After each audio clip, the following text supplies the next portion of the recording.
வணக்கம். ராகு பொதுவாக மேஷத்தில் இருக்கும்போது என்ன மாதிரியான பலனை தருவார்?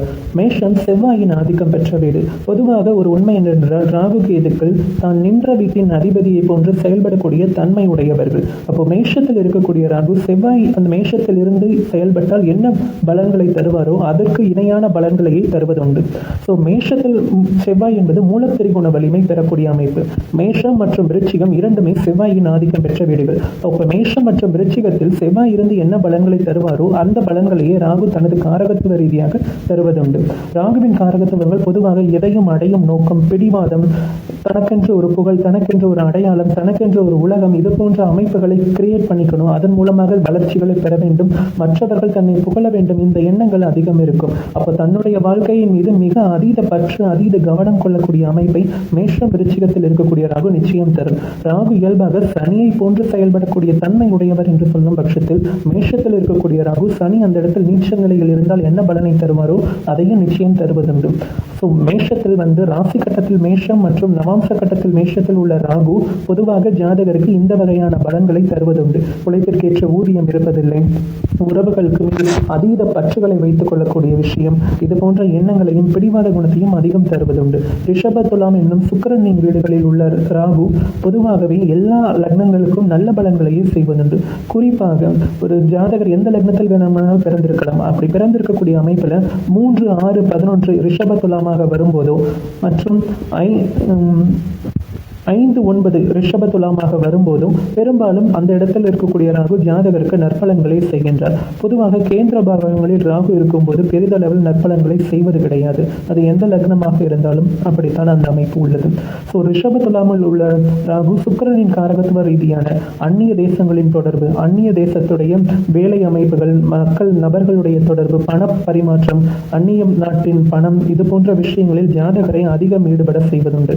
அது அந்நிய தேசங்களுக்கான பயணங்கள், வெளிநாடு அமைப்புகளுக்கு சென்று அங்கு குடியேறக்கூடிய அமைப்புகள், இதை அதிகம் தருவதுண்டு. ரிஷப துலாம் லக்னங்கள் ராசிகளில் பிறந்த அமைப்புகள் உடையவர்களுக்கு அந்த இடத்துல இருக்கக்கூடிய ராகு இந்த அமைப்பை அதிகம் தருவதுண்டு. சுக்கிரன் தான் லிக்விட் கேஷ்னு சொல்லக்கூடிய ஆடம்பரம், பணம், புழக்கம், இதற்கெல்லாம் காரகம். ஸோ பங்குச்சந்தை, பங்கு வர்த்தகம், மணி புழக்கம், மணி லாண்டரிங், இது மாதிரியான பல விஷயங்களையும் ராகு இந்த இடத்துல இருந்து அவங்களுக்கு கொடுத்துக்கிட்டே இருக்கக்கூடிய அமைப்புகள் செயல்படும் தன்னுடைய ஆதிக்க தசாபுக்தி ஆதிக்க காலகட்டங்களில். மிதுனம் மற்றும் கன்னி ராசிகளில் அமையக்கூடிய ராகு பொதுவாகவே புதன் அந்த இடத்துல இருந்து என்ன பலன் கொடுப்பாரோ அந்த பலனையை தருவதுண்டு.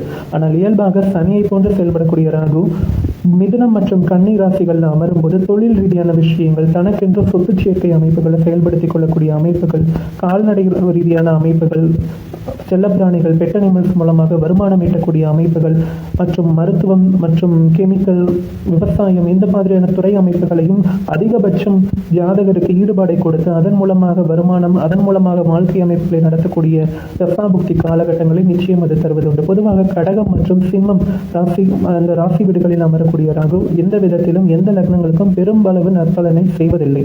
ஏனென்றால் ராகுவிற்கு இயற்கையாகவே பகை கிரகங்களாக வரக்கூடிய சந்திரனும் சூரியனும் அந்த வீட்டின் அதிபதிகளாக வரும்போது பகை வீட்டில் உள்ள கிரகம் எப்போதும் நற்பலன்களை பெரும்பாலும் செய்திடாது. அந்த இடத்தில் குருவோடு இணைந்திருக்கும் போது சுபத்துவத்தோடு இருக்கக்கூடிய ராகு குருவின் அந்த பலனை அந்த வீட்டில் இருந்து எடுத்து தன்னுடைய அந்தர காலகட்டத்தில் பெரும்பாலும் செய்கின்றதை தவிர்த்து நிரந்தரமாக செய்வதில்லை. இதை தாண்டி குருவின் மற்றொரு ஆதிபத்தியம் கொண்ட தனுசு மற்றும் மீனம் இந்த ராசி வீடுகளில் அமரக்கூடிய ராகு எல்லா விதமான லக்ன அமைப்புகளுக்கும் நற்பலன்களையே செய்வதுண்டு. ஏனென்றால் சுபத்துவ கோட்பாட்டில் அடிப்படையில் மிக முதன்மையாக அமைப்பாக கருதப்படக்கூடியது தனுசு மற்றும் மீனம் மட்டுமே. ஸோ இந்த ராசி வீடுகள் காலபுருஷனுடைய 9 மற்றும் 12 மோட்ச பாவகம் என்று சொல்லக்கூடிய அமைப்பில் அமையக்கூடியது. இந்த ராசி வீடுகளில் அமரக்கூடிய ராகு சனி அந்த இடத்தில் குருவின் வீட்டில் இருந்து செயல்பட்டால் என்ன பலன்களை தருவாரோ அதையே அதிகம் தருவதுண்டு. பொதுவாக ஆசிரியர் பணி, ரிசர்ச், PhD போன்ற உயர்நிலை படிப்புகளை படிக்க வைக்கக்கூடிய நிலைகளை ராகு இந்த இடத்துல இருந்து ஜாதகரை வழிநடத்தக்கூடிய அமைப்பை செய்கின்றார். இது இறுதியாக சனியின் மகர கும்ப வீடுகளில் அமரக்கூடிய ராகு பொதுவாகவே ஜாதகருக்கு நல்ல பலன்களை தருவது உண்டு. ஆனென்றால் மகரத்தில் அமரக்கூடிய ராகு ஜாதகருக்கு வாழ வேண்டும், வாழ்க்கையில் நிரந்தரமான சுகபோகங்களை அனுபவிக்க வேண்டும் என்ற பலவித எண்ணங்களையும் நிச்சயம் தருவதுண்டு. தசம கேந்திரம் என்று சொல்லக்கூடிய 10ஆம் வீட்டில் செவ்வாய் உச்சம் பெறக்கூடிய வீடு சனியின் ஆட்சி வீடு என்று சொல்லக்கூடிய அமைப்பு. ஸோ இயல்பாகவே இங்கு வேகமும் இருக்கும், வைராகியமும் இருக்கும், இலக்கை அடைய வேண்டும் என்ற குறிக்கோள்கள் இருக்கும், மிக பெரும் சாதனைகளை சாதிக்கக்கூடிய அமைப்பும் இந்த லக்ன ராசிகள் அமையக்கூடிய அமைப்புகள், நீண்ட தூரம் பயணம் செய்யக்கூடிய டிராவலிங் அட்வென்ச்சர்ஸ் போன்ற விஷயங்கள் எல்லாமே இங்கு இருக்கக்கூடிய ராகு நிச்சயமா ஜாதகருக்கு தருவது உண்டு. சிறந்த விளையாட்டு வீரர்களையும் சிறந்த ஒரு உடல் ரீதியான வேலை அமைப்புகள், திறன் செயல்பாடுகளை வெளிப்படுத்தக்கூடிய நிலையையும் இந்த 10ஆம் இடம் சொல்லக்கூடிய மகரத்தில் பொதுவாக இருக்கக்கூடிய ராகு நிச்சயம் தருவது உண்டு. இதை தாண்டி கும்பத்தில் அமரக்கூடிய ராகு எல்லா லக்னங்களுக்கும் ஒரு தனித்த ஒரு விதிவிலக்கான அமைப்பு. கும்பம் என்பது ராகுவின் சொந்த வீடாகவே கருதப்படுகிறது. காரணம், காஸ்புருஷனின் 11ஆம் பாவகம் கும்பம். கும்பத்தில் ராகு தனித்து அமரும்போது கும்பத்தின் சுய நட்சத்திரம், கும்பத்தில் ராகுவின் சுய நட்சத்திரம் சதயம் அமைந்துள்ளது. கும்பம் சனியின் மூலத்திரிகோண வீடாக அமைய பெற்றாலும் அது ராகுவின் மூலத்திரிகோண வீடு என்றே சொல்லப்படுகிறது. ஏனென்றால் அந்த ராசியில் அந்த சதய நட்சத்திரம், அந்த மற்ற குருவின் போராட்டாதி, செவ்வாயின் அவிட்டம் போன்ற நட்சத்திரங்கள் பாதங்கள் அமைந்திருக்கும் பட்சத்தில் அந்த ராசியில் பிறக்கும் பெரும்பாலானோர் மருத்துவர்களாகவும், மருந்து ஆராய்ச்சியாளர்கள், சைக்காலஜிஸ்ட் என்று சொல்லக்கூடிய மனோ தத்துவியலாளர்கள், மனோ தத்துவ கவுன்சிலர் சொல்லக்கூடிய ஆலோசனை வழங்கக்கூடிய நபர்கள், ஹீலிங் தெரப்பி, பிசியோதெரப்பி, இப்படி பல விதமான மருத்துவ ரீதியான சேவை நிலை அமைப்புகளை கொண்ட நிலைப்பாடுகளை உள்ள மக்களை அந்த ஜாதக ராசி அமைப்பில் பிறக்கின்றனர். இதன் அடிப்படையில் ராகு இந்த இடத்தில் சுயநல போக்கோடு இல்லாமல் தன்னை சார்ந்தவர்களுக்கும் சமூகத்திற்கும் பயன்படக்கூடிய பல விதங்களை சேவை நிலையாக செய்யக்கூடிய அமைப்பை இந்த கும்பத்தில் இருக்கக்கூடிய ராகு செய்யக்கூடிய நிலையை ஜாதகருக்கு தரக்கூடிய அமைப்பில் செயல்படுகிறது. இதுவே பொதுவாகவே ராகுவின் குணம் என்பது தான் நின்ற வீட்டின் அதிபதியை போன்று செயல்படுவது மிக முக்கியமானது. தான் நின்ற வீட்டின் அதிபதியை போன்று செயல்படக்கூடிய ராகு தன்னோடு இணைந்த கிரகத்தின் வலிமையை கவர்ந்து அதை தன்வசமாக்கி கொண்டு தனது தசாபுக்தி காலகட்டங்களில் அந்த கிரகத்தின் பலனையும் சேர்த்து செய்கின்றார். இதுவே அடிப்படையான விஷயமாக இருக்கிறது.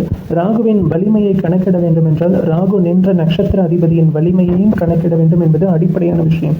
12 லக்னங்கள் 12 ராசிகள் நிற்கக்கூடிய ராகு இந்த மாதிரியான பலனை ஒவ்வொரு ஜாதகருடைய வலிமைக்கு ஏற்பவும், ஜாதகருக்கு அந்த ஜாதகத்தில் ராகு தன்னோடு இணைந்த கிரகத்தின் தொடர்பை பெறும் விதத்தை பொறுத்தும் நிச்சயமாக மாறுபட்டை கொண்டிருக்கும். ராகு எப்போதுமே அதனுடைய வலிமையை கணக்கிடுறது அவ்வளவு சுலபம் கிடையாது. ஏனென்றால் மாய கிரகம் என்று சொல்வதை விட சாயா கிரகம் என்று சொல்லக்கூடிய வார்த்தை மட்டுமே இங்கு நிஜமானது. வணக்கம். ராகு பொதுவாக மேஷத்தில் இருக்கும்போது என்ன மாதிரியான பலனை பெறுவர்? மேஷம் செவ்வாயின் ஆதிக்கம் பெற்ற வீடு. பொதுவாக ஒரு உண்மை என்னென்றால் ராகு கேதுக்கள் தான் நின்ற வீட்டின் அதிபதியை போன்று செயல்படக்கூடிய தன்மை உடையவர்கள். அப்போ மேஷத்தில் இருக்கக்கூடிய ராகு செவ்வாய் அந்த மேஷத்தில் இருந்து செயல்பட்டால் என்ன பலன்களை